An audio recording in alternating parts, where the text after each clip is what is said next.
and welcome back to the QuestCast right here on Quest Junkies. It is I, Patch, your ever-humble Dungeon Master, normally playing the role of everybody else, but today reprising the role as podcast host, and very, very excited about this week's episode. Introductions aside, I mean, this man needs no introduction, certainly as far as I'm concerned. Without this individual, there would be no Quest Junkies. My dear friend, please, introduce yourself. Hey, my name's John, aka Phoenix of Phoenix Iwaki.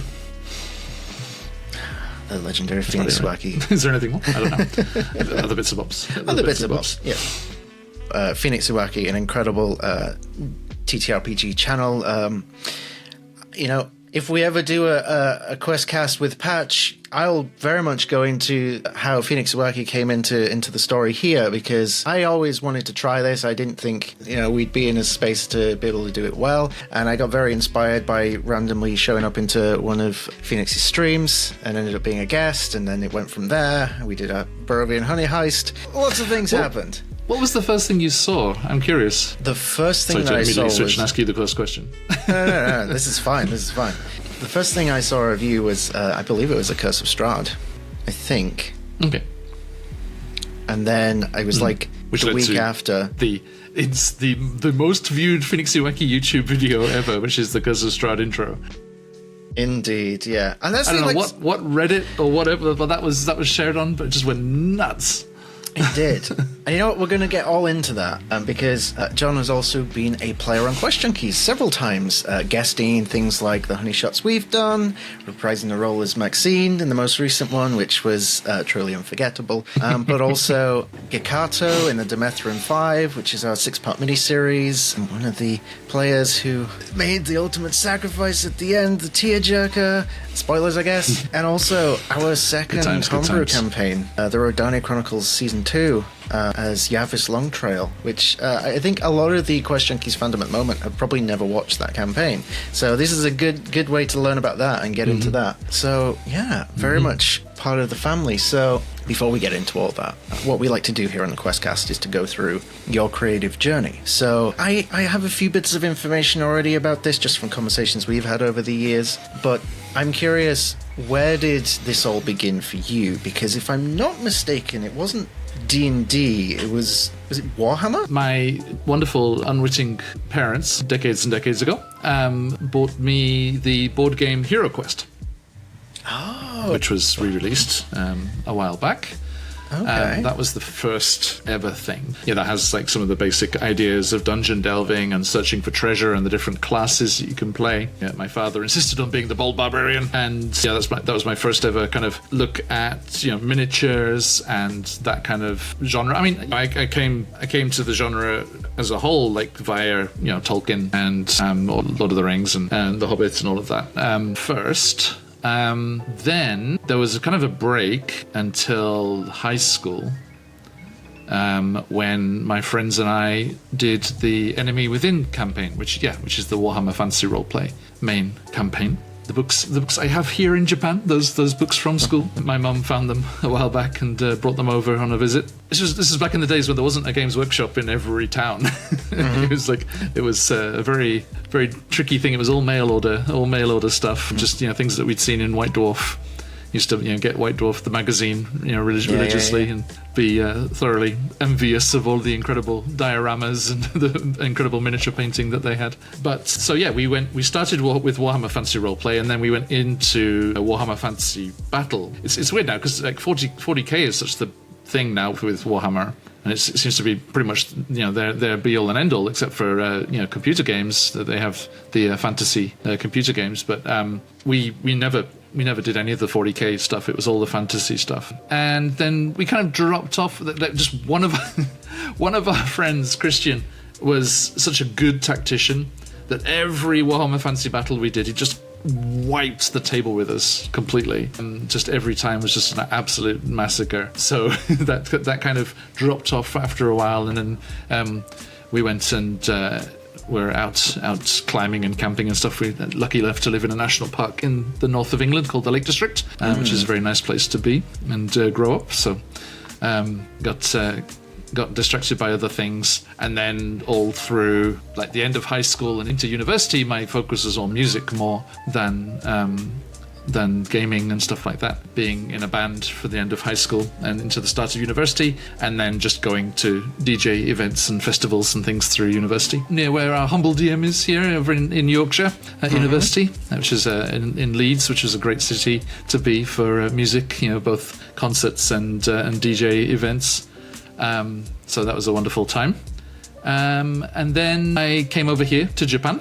I'm based in Japan. I have been for the majority of my life. And then it was over here that one of the other teachers in my city was offering to run that Warhammer Enemy Within campaign again.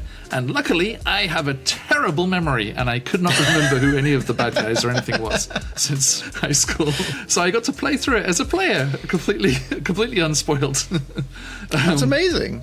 It's the same with movies and stuff as well. Like if I leave a movie long enough, I can watch it again like I'm watching it for the first time, unless it's like a massive like milestone like story thing or something I watched a bunch of times the first time around. But so I got to play it as a player as well, which was great. And then those the rotation of teachers here is pretty regular. People stay like maximum 3 years back. Well, they did back in my day. So those players went out, and then for the longest time there wasn't anyone in town. And then after that, just online, finding things like Acquisitions Incorporated and Critical Role, and when it was on Geek and Sundry back in the day, and enjoying those, and then getting into more of the actual play scene, and from there really. And then Swag, who some people recognize from the channel, he was running D&D here. He was in Ueki as well originally, was running a D&D game, and I joined them for a bit. That same group I offered to run a one-shot for. That was the first time I ever DM'd D&D. And that group, and those characters are still playing in an adventure. This has been a 6-year campaign. Yeah, you did the same thing as me. You had the intention of a one-shot, and it became so much more. My file organization for Quest Junkies, up until recently, because I got some new equipment and I reorganized everything, up until probably about maybe 9 months ago, all of my Quest Junkie stuff was still in a folder called One Shot, because it was only ever meant to be a one shot, and it became a channel. Excellent. And then, so from there, how did you get into streaming? Our artist in residence, Emma, the fabulous creator of most of our character art, was in our Curse of Strahd campaign, or was going to be in our Curse of Strahd campaign, and just innocuously asked, can we stream this so that I have the VODs to take notes from? Because that's something that they do on the regular. And so I was like, yeah, sure, I guess. And we looked into it, and I'd started watching a couple of people on Twitch at that point, and so we figured it out. And if you go to the YouTube, the VOD of that very first Strahd session is still there, and the first 40 minutes is us just trying to figure out how it works. Didn't edit it at all, and yeah, you can see where it all began. And like, you can correct me if I'm wrong, but like, I remember it's not long after I sort of started watching, I'm pretty sure there was a point where you were running maybe 7-8 campaigns a week, or near enough. Like, you had, I remember at one point asking you, like, when do you sleep? And you were like, that's the fun part, I don't. Because let's think, you had Curse of Strahd, Rime of the Frost Maiden, Out of the Abyss, Descended to Avernus. Yep. There was, you did Old Blue offline. Yep. Still am. Yes. That's the one. That's the ongoing one. I don't think we'd gotten to Chisenta at that point. That came later. No. I feel like I'm missing something. And then, as well as all that, we had all the... It's like, what overlapped with what? Yeah. I'm trying to remember. And then, as well as that, you had, like, we'd do the one-shot roulettes and things like that. Like, your calendar was always stacked, and it always baffled me. Like, how? Like, I run one game every 2 weeks, and I'm dead half the time. How does one do this? How does one achieve this power? What Warlock pack did you make? I've had so I run my own school here in Japan. Just a one-man show. I don't have staff and things. I do everything by myself. But I've had students ask the same, and there is one word I always use, and one thing I live by, and that's momentum. Throwing yourself at something wholeheartedly and without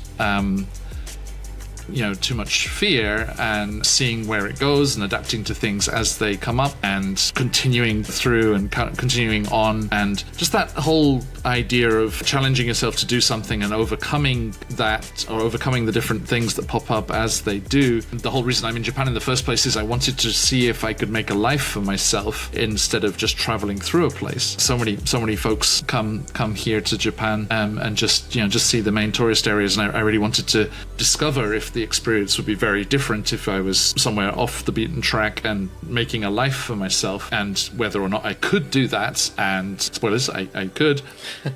And I made much more of a life here than I meant to. It was always the plan to return home originally, but just fell in love with the place, and then started a family and business, and and the same was with those campaigns. I think whether or not you should do that much is definitely a case by case and person by person thing, and not always going to be the same answer for different people's stages of different life. Right?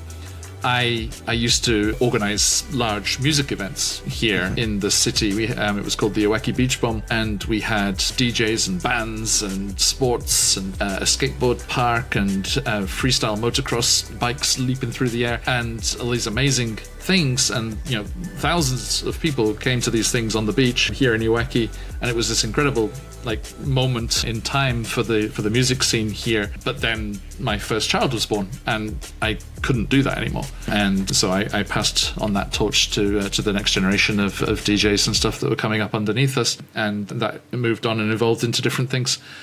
So it's not, you have to assess what's going on with you and whether it's the right thing to be doing for you all the time, which is why I have less campaigns going now, because I've got other things to focus on, which is all good. We've just made the move to doing everything pre-recorded, which was something I never wanted to do, but in order for us to keep our momentum and continue providing what is suddenly becoming a much higher demand of QJ content, it's a wise move, I think, because it gives us a bit more flexibility. We're still not back live streaming yet per se, but it's one of those things. I am one of those creatives where I find it easier to say yes to taking on too much, because that's easier for me internally to deal with than the idea of having to say no to something I really want to do. It's one of those. It's hard. It's very hard. It's really, really, really hard. Yeah, but you know what? We work hard for the things that we love. And that's the other thing as well, right? It's like, taking inspiration from how various people do things, but then finding the way to do it for you is so important. 100%. Be it live streamed every time, be it pre-written modules, be it homebrewed all the way, be it pre-recorded all the way. You've just got to try the different things and find what's best for you and what fits with your lifestyle and how you want to do things. And it should be different for everybody. And it's great to see all these different options and all these different methods and styles evolving and coming out of the space. Yeah, it's an exciting time to be in the space for certain. Okay, so in all the numerous stories you have told over the last, 4+ years now, streaming on Phoenix Iwaki? Possibly 5? Streaming live is 4 years, yeah. Yeah. In all that time, are there any particular storytelling moments that stand out? Like, really sort of, in past episodes, I've referred to it as like a core memory unlock moment. It's like something you'll never forget. Like, if you stopped doing this today and looked back in 20, 30 years, like, what would be the first thing that would come to mind? The first thing that comes to mind is something I actually thought I should share on the Discord, because there's a bunch of people in there that weren't around when it happened, and it's just my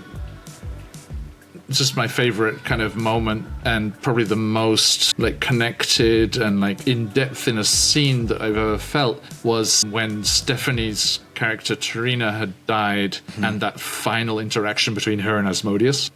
I've shown that to people in the TTRPG space that I met and got to know after it happened, and who had no connection to the players, or had no understanding of who everyone was in that campaign and what had happened up to that moment, and just people cry. It's like watching that interaction, and then just the way it was just like a perfect storm. Like the Sirenscape just kicked in just at exactly the right moment. The music and everything just happened to come in perfectly. And although I say that, but because we use similar things quite on the regular, there is a certain amount of the players and myself reading what's about to happen with the music. We do, and we do kind of like use that sometimes, which is it's a really interesting part of improvisation, I feel, where the scenes are completely improvised and we never choose. Like, I mean, the way Sirenscape's set up is like the various pieces of music that are in a mood, it plays a random one each time, and the order that they come out is in random. So it's never if I push this button, this music will start, and I can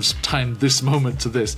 That it's never like that. But just knowing the music and kind of building on something, and that it happened in Strahd as well. Strahd and Descent into Avernus both had a lot of moments like that, and that was really big. I think not so much like one specific moment, but then all the little times that I've been shown by players and by the flow of things that the story can grow beyond the published module. Because we always, for the vast majority, we run the published modules, be they what's your third party, and seeing times when, be it planned or just in the moment, where a character's story or character interactions grow the story beyond what we have there. And that's why I love watching playthroughs of modules that we've done, because you can see how it evolved for other people as well. So yeah, a mixture of those, something specific and something more general there. But I mean, it's call me biased, but certainly for me, one of them is the Dark of Xerxes. We were your first TPK, truly but the reason why I love that so much, and I often talk about it, and I often use it as an example when people ask me about Phoenix Uwaki, is it was the worst possible point to have a TPK. It was like in some ways that it felt like a filler episode looking back. It's just we'll do this encounter and then we get on to the deadly thing. But sometimes the dice have a different story in mind. And I remember being at the end of that call, and we were all just making sure we were okay, but the conversation being like, I think it makes sense to call that done. Like, that seems right. Like, I don't want to be done, but it feels right. And I'd never experienced that before. I'd never been in it. Yeah, that was the first time I ever had that conversation. Right? Mm-hmm. Yeah.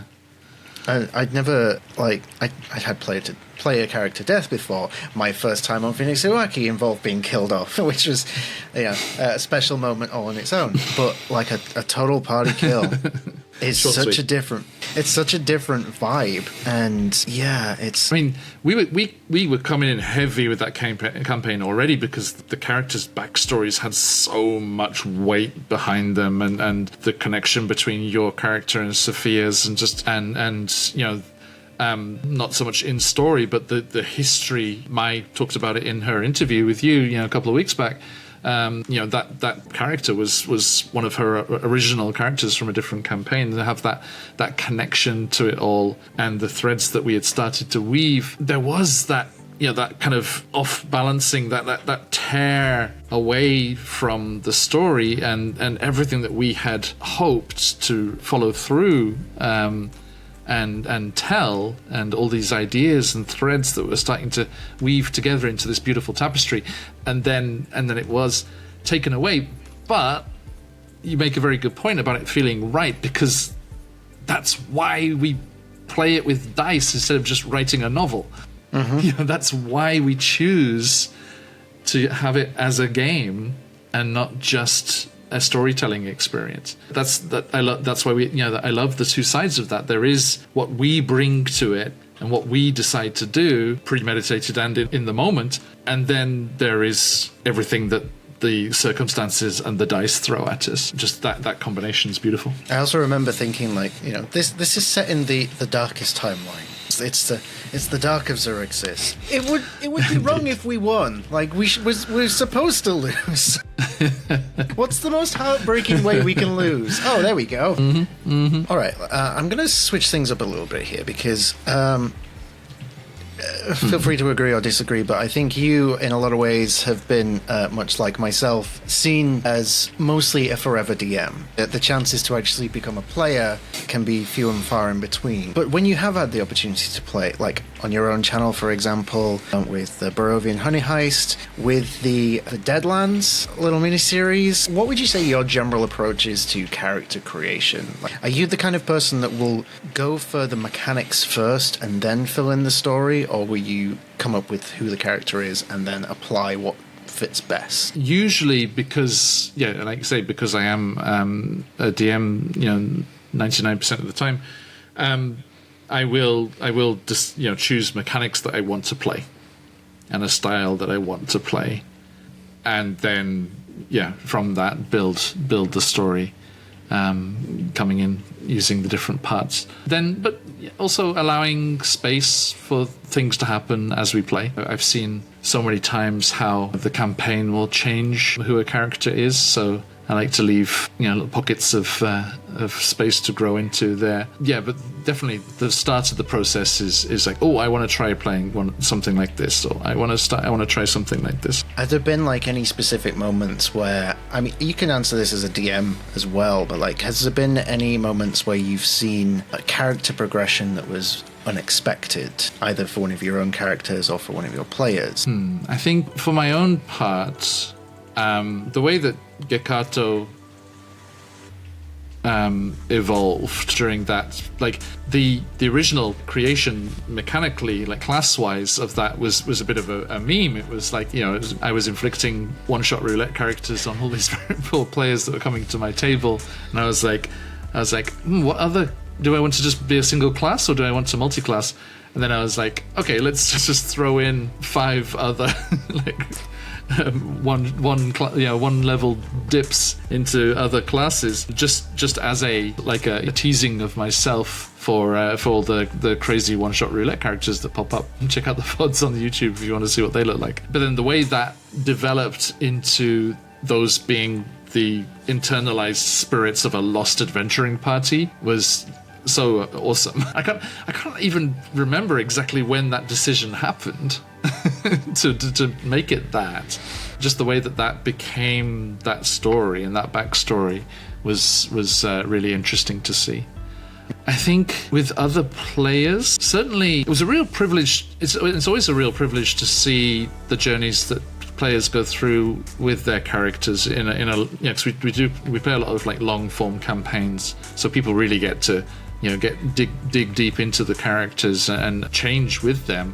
I was always really happy to have had a front seat to seeing how GM Josh, who ran the Deadlands campaign for us, at the moment he's Waku in Tomb of Annihilation, how his character in Descent into Avernus, Firemore, that campaign, he was always a real like mechanics focused min-maxer, just like playing for the mechanics of the game, and that's a fabulous way to play if that's your thing, and it's just one of the ways to enjoy the game.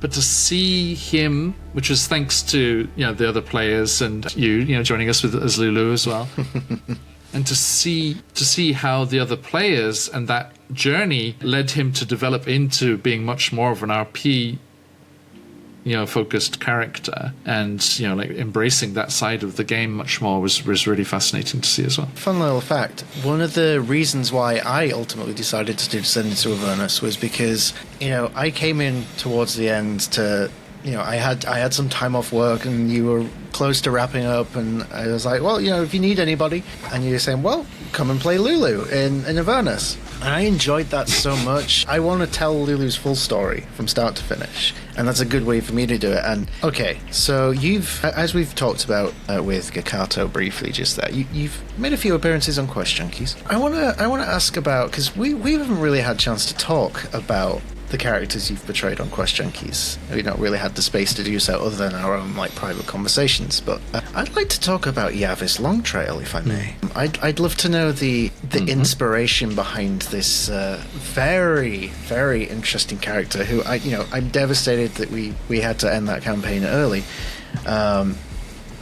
But I do know where they're at and what their current status is. Put it that way. But I'd love to know I'd love to know the inspiration behind it, because there's certain stuff that I know, and there's still a lot that I don't know. So tell us about Yavis. How did that come about? Again, like as we were saying before, very much a product of the timing of the campaign. It was right when I was getting into a bunch of Cobalt Press stuff, which is why he became a bear folk. And also round about the time that Van Richten's Guide to Ravenloft was released, which is why we went with the interesting possibilities and opportunities that gave us for that. And that, like I say, it was a shame that it was cut short, because there was so much of Yavis that went unexplored, and that connection with his family and the Fae, the hag connection that was the source of that. We never really got to dig our paws into, shall we say. And again, just I think, because as I think is fairly well known on our channels, is I'm the opposite of you, right? I'm terrified by the idea of wizards and all that's entailed in playing them, and the whole spell book and the learning of spells and all the mechanics there. But I do enjoy playing spellcasters, so to have that warlock style was a nice entry into that. I think one of my favorite things about Yavis was it was such an interesting reflavoring of a barbarian, because it was based on Kingsman. It was a Kingsman barbarian, basically. When it came to rage, the glasses would be put in the top pocket. And what was the quote? It was the quote every time. Was it Manners maketh the man? I wasn't sure if it was actually from the movie. I think it was, yeah. Well, that was great. And, again, it's like I say, such a product of influences around me at the time. I would have just watched The Kingsman and just had that in my, that kind of scholarly, because he was the librarian, right? And just bookish and reserved and polite all the time, but with this dark past and this ability to fight and comport themselves. Yeah. So it was it was a good time. And then we went from there to the aforementioned Gakato. Was it 7 levels of Ranger and then 5 other levels of other things? It was. I must admit, when. In the lead up to it starting, my initial thought was, okay, I think John's playing the comic relief, and yet we got some of the most heart-wrenching emotional moments from Gakato. A lot of when I look back at some of the clips from back then, the ones that were the most watched was Gakato's smooth sailing on the ebb and tides, and just that was so wonderful. What was it like at that time playing such a self-contained story where it was pretty clear from the get-go that it wasn't going to be all happy dancing and laughter and fun times? The intention was to tell it was inspired by EXU Calamity to some extent. No surprise, because it's me. But to really take on such a colourful character in a very black and white setting, as it were. Yeah. So I just had to pull this up to remind myself. It was 6 levels of Ranger, 1 level of Blood Hunter, 1 level of Druid, 3 levels of Fighter, and 2 levels of Sorcerer. There we go.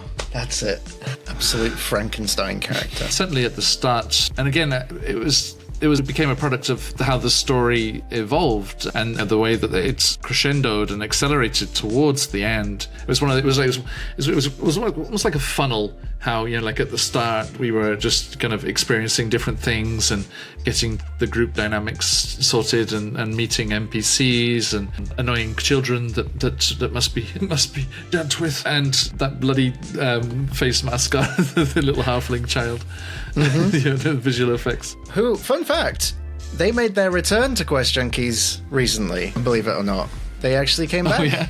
Yeah. They're because so at the moment the Redania crew has returned to Demethrin as part of the quest that they're on. So I've been able to start bringing back all these little things that we touched upon, which has been really fun. Even more so with, we have the inclusion of one of the Demethrin 5 now in that campaign playing, as Aegis has joined that campaign. So, we are getting a continuation of that story, which is great. So yeah, I think there was, like I say, there was a real funneling effect there, where at the start it was much broader and the pressure wasn't there, but then as the story moved forward and focused down and came closer and closer to the finale and everything that entailed, then it really hardened all the characters and brought out those amazing moments. Just the pressure on the group and the that relationship reminded me a lot of Lord of the Rings, where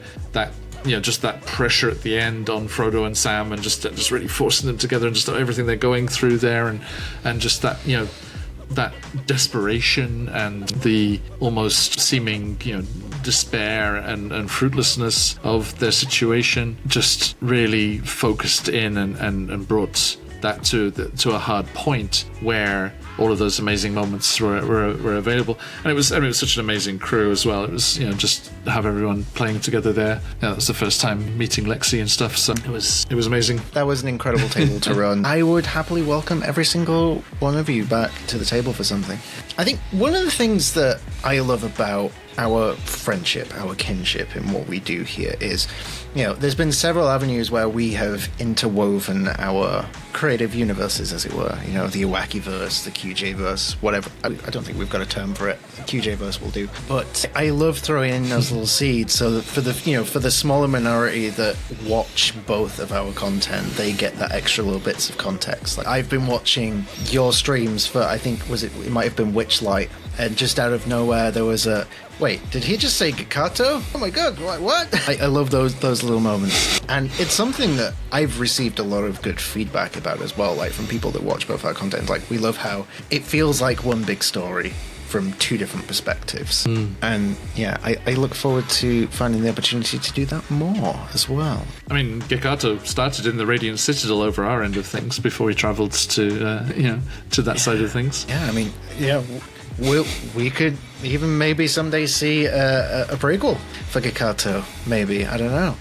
Actually, before I do continue, there is one question I would like to ask. Tell us about Arafortan, because that seems like a very important part of Phoenix Iwaki from the last few years. Arafortan was my first ever character that I played online. He was a forest gnome, and he was a character over on Goldheart Gaming, DM'd by the fabulous Gloss and Gadgets, and people from the channel will know Honey Buns, who was in our Out of the Abyss campaign and has joined us for various fun things, was also in that game, which is why in the Hunger of Ithrin you would have seen her getting very angry that was a plot to go back and kill Arafortan, because Arafortan and Buns' characters were adopted siblings. They were of different families, but yep, I was a Trickery Domain Forest Gnome Cleric. We went up to level 10.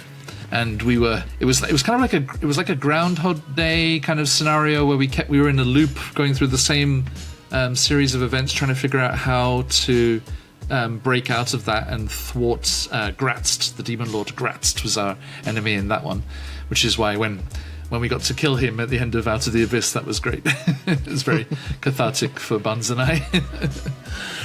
From that.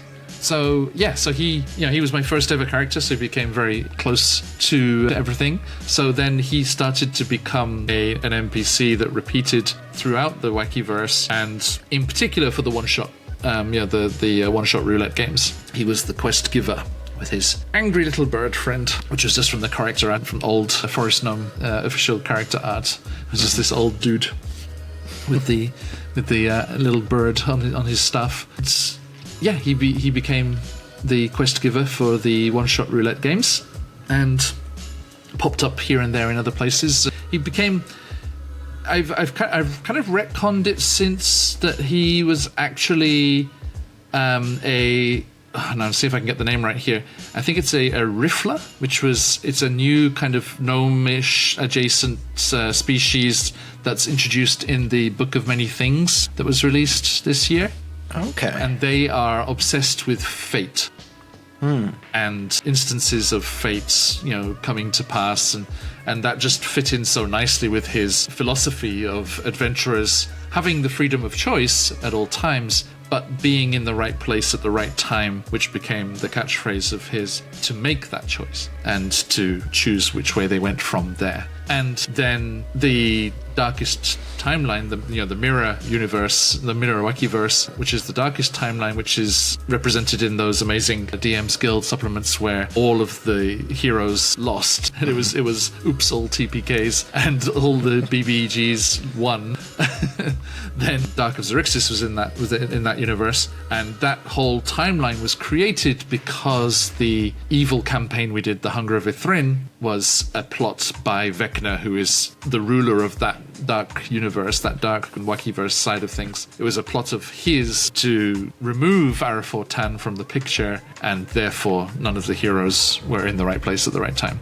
And it created that. It was a fork. So the original OK universe still exists, and Arafor Tan is still alive in that version of things. It's a fascinating concept. Like, ever since you first told me you were going to do it, the Darkest Timeline, like, I kept thinking, like, what would that look like for us? Like, for Redania, like, what would the Darkest Timeline look like? Oh, I don't think the world would exist in the Darkest Timeline, so that's easy to answer. But I would like to explore a similar theme at some point where, you know, we take one of our stories, it's complete, but then flip it on its head. Like, our current Redania campaign is beginning its final act at the moment.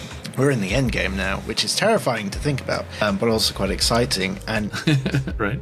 I would be curious to do a what if scenario down the line where, like, well, what if things didn't work out?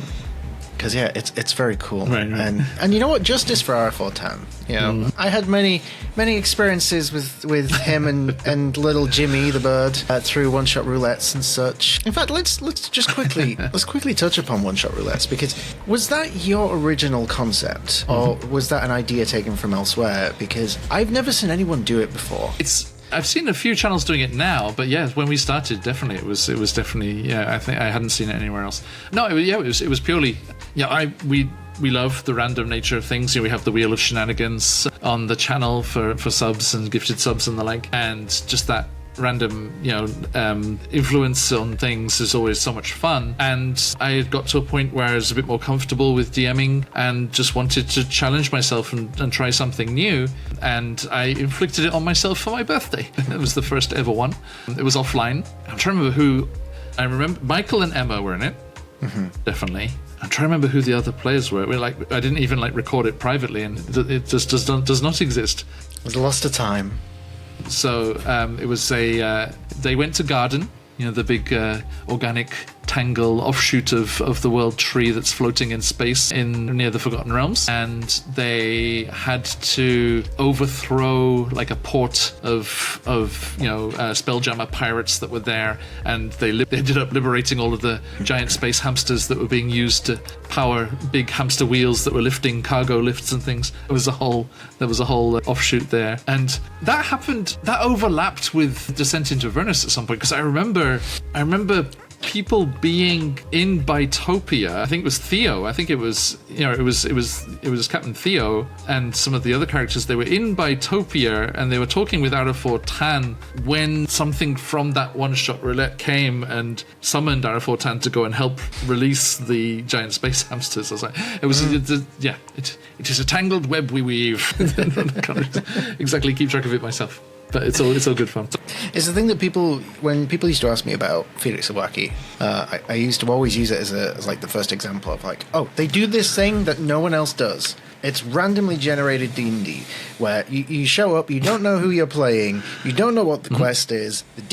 All the DM knows is who the players are at the table. You find everything out there and then, and you just roll with it. And the response is usually, that sounds terribly chaotic. Where do I sign? Right, and I think in our experience and ripe old age, we have refined it a little. We don't have any more 5-class builds. It's like 5 different classes mixed together.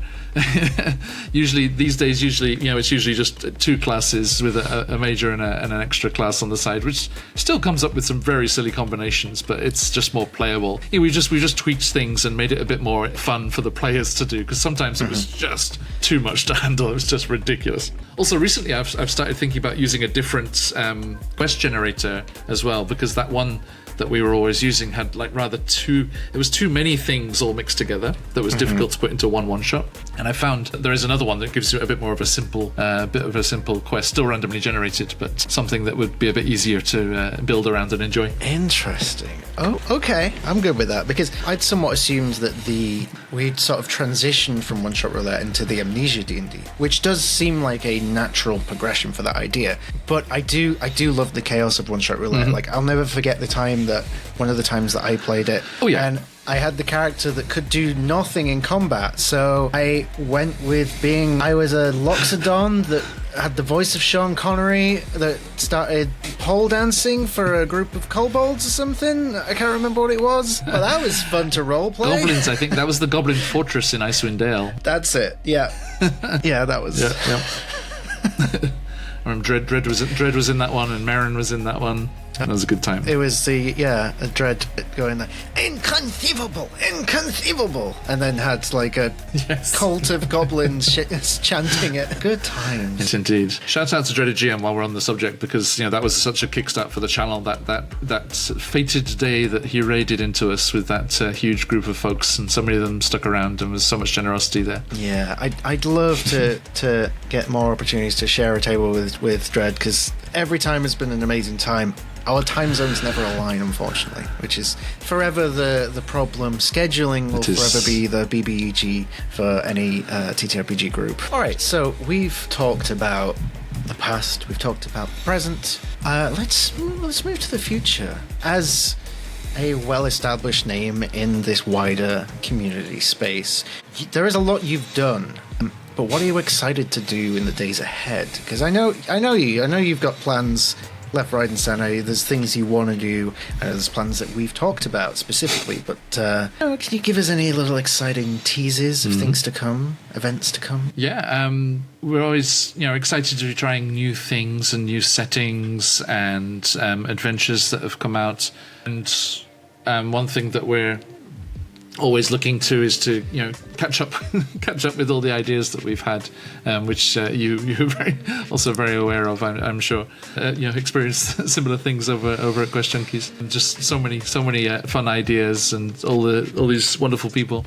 So I think to maximize the ability to enjoy more ideas and to play with all of these wonderful people that are about, kind of looking towards trying out a few smaller campaigns, just shorter runs, like 8 sessions, 10 sessions, and inviting more people to run games for us. The fabulous Bridget from over at Quest Junkies is going to be running a Vampire the Masquerade for us at some point. That's going to be coming after Candlekeep Mysteries wraps up, and we're very excited to do that. So trying new systems, playing with new people, and just very excited for that. At some point in the near future, your good self and some other friends, some regulars, current regulars, previous regulars, new regulars to the channel, will be joining us for a...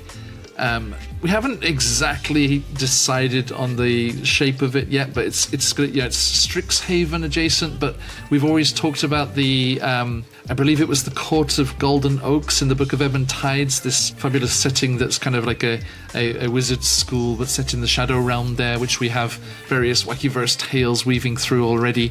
That's where Gakato was from. He was a Shadow Road guide, and Mike's character in Phandelver and Below was originally from there, Shadow Goblin. And we've had our reversed honey heist was down there, where we had the Shadow Goblins stealing honey from the bear folk, and all of these fun tales that we've had. So we're going to be delving into another of the courts there, the one we haven't visited yet. We visited a whole bunch of them for the anniversary earlier this year, which was a wonderful time. But that's going to be a very exciting, shorter run. It's going to be a tighter, more condensed story, but I'm very excited to try that.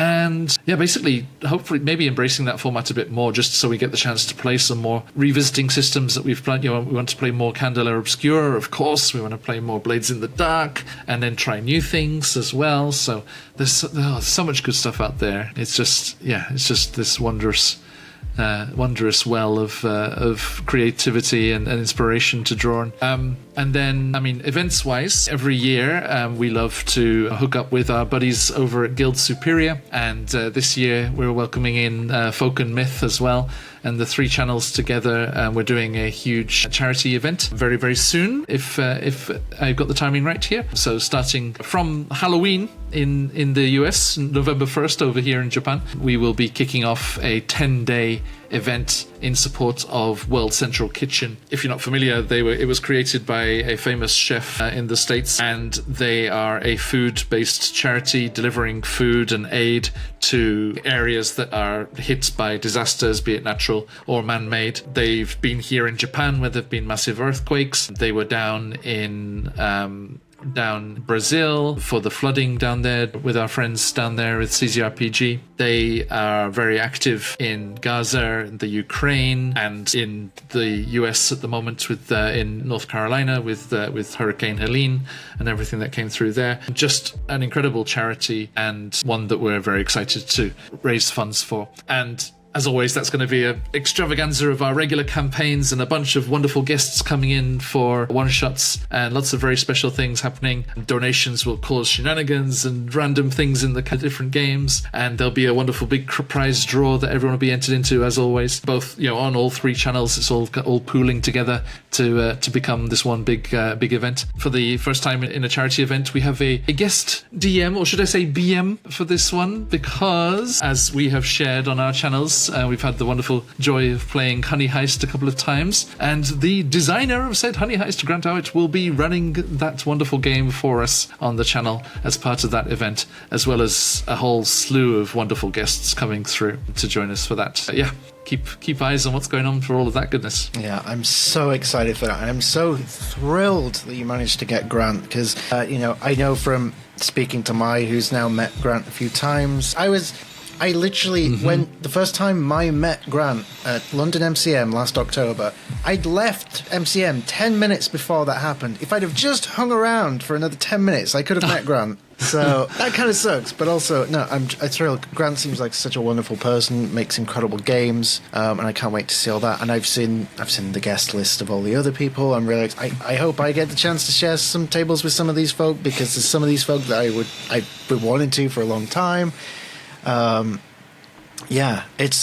think the future's very bright for Phoenix Iwaki, if I may say so myself, and I'm very pleased about that, because it deserves to be. Thank you. Thank you. So, as we wrap things up here, one thing I always like to try and make sure I ask each time we do this is, we will no doubt get people watching these that are entering this space for the first time, whether it be as just someone who wants to play TTRPGs, or someone who wants to do what we do, who wants to set up an actual play brand, essentially. And both you and I will know from jumping in the deep end like we both did, there's a lot of stuff you don't find out about when you get started until later on down the line, and it's always a bumpy road at first. So if there was any sort of parting advice that you would want people to take away from this, with that sort of perspective in mind, what would you advise? What would you say? What do you wish someone would have said to you when you first started this crazy little roller coaster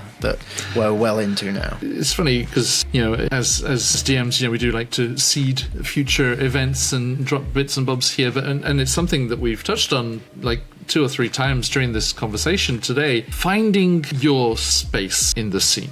Looking to others for inspiration, but not trying to be them. Not trying to copy somebody or imitate something. It is you. It is your stories. It's your players' stories, and what you can bring to a channel that people will ultimately want to see. And the reason that they would watch you over anyone else is is what you have. And again, that's going to develop and change as you become more comfortable and get more experience in doing different things. But don't let that hold you back. I mean, go and watch that first Strahd episode. You can. It's all laid bare right there. And if you have a strong idea from the get-go, fantastic. Chase that, follow that. Try and give shape to that. But if you don't, but you want to give it a try, want to have a go, the same advice is often said for DMing. Just go for it and just put your spin on it. Make mistakes, don't worry about it. This is a wonderful, welcoming, understanding space. I'm asking friends rules and chats, helping out with rules and all that kind of stuff all the time. It's absolutely fine. And through the process of doing, then you will find your voice, you'll find your space and the shape that you want to put on it, and be able to nurture that and enjoy it. because it's a hobby and it's a creative medium and something that we're all doing for fun and our own enjoyment as well. For DMs out there, remember you're a player at the table as well, just as much as everyone else. You should be enjoying yourself and working together with your players to have a good old time. I could not have surmised that better myself. It is a hobby and it is meant to be fun. And when it stops being fun, then that's when, it's probably time to either fix that or move on. We talked about earlier, evolving. Your situation will change. Finding what works at any given moment. Not just this is what I've committed to. If this isn't going to work, then it's done. It's like no, it can still work in other ways. Well, thank you so much, my dear friend, for coming on to the QuestCast, and thank you so much just for telling your story, not just now but just in general. Because as I said at the top of the call, Quest Junkies wouldn't happen if I didn't just stumble upon Phoenix Iwaki that one day. Just to give a little bit of extra context to that, we were in lockdown in the pandemic. I worked through and still work through in healthcare here in the UK. And it was a really dark time, and there wasn't a lot to be excited about or be invested in at that time. And I had ideas about, give this another go, because, my last campaign didn't work out. So, and then I saw this Curse of Strahd streaming, and these adorable nerds telling the story, and they had all the cool sound effects and creepy music, and but the thing that really struck out for me was you took the time to talk to me in the chat during the session. Like I felt like I don't want to interrupt, but you were so welcoming.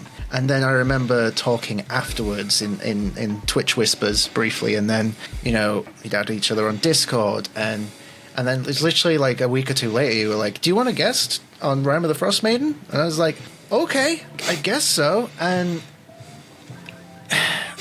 because the thing that I always try and focus on with Quest Junkies is that it is a welcoming and safe space where everyone gets the opportunity and everyone gets to share the experience. And it was the exchanges with you that inspired that idea in me. So when I say Quest Junkies wouldn't be a thing without you and your involvement in things, it's meant on that deep of a level. It literally would not be a thing.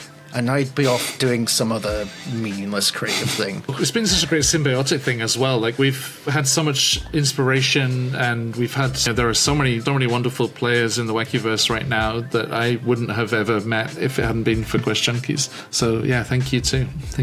I hope we get to do this together for a long time. That's certainly the plan. Absolutely. So please, before we wrap up, do tell the world, tell everyone where we can find you and support your wonderful creative endeavors. We are Phoenix Iwaki across all the various platforms, most active on Twitter and Twitch, of course, and then the VODs up on YouTube if you want to catch up with all of the various tales and find those little gems and bits and bobs that we've talked about, all the exciting guests and one-shots that we've had. Yep, jump in the Discord, like all of our streams. If you jump over to the channel and if you put !Discord in the chat, even when we're offline, that should bring up the link to jump in and get all the news about what's going on, and all the so everything's released there first before it goes on the socials and things. And you can jump in and say hello in chat, and we'll, as Patch said, we'll always chat back. It's always nice to meet new folks and have different people coming through, and look forward to seeing you there. Thank you so much, and thank you to everyone who's been watching. We hope you've enjoyed. If you haven't seen our previous episodes of the QuestCast, they are all on the YouTube for you to enjoy.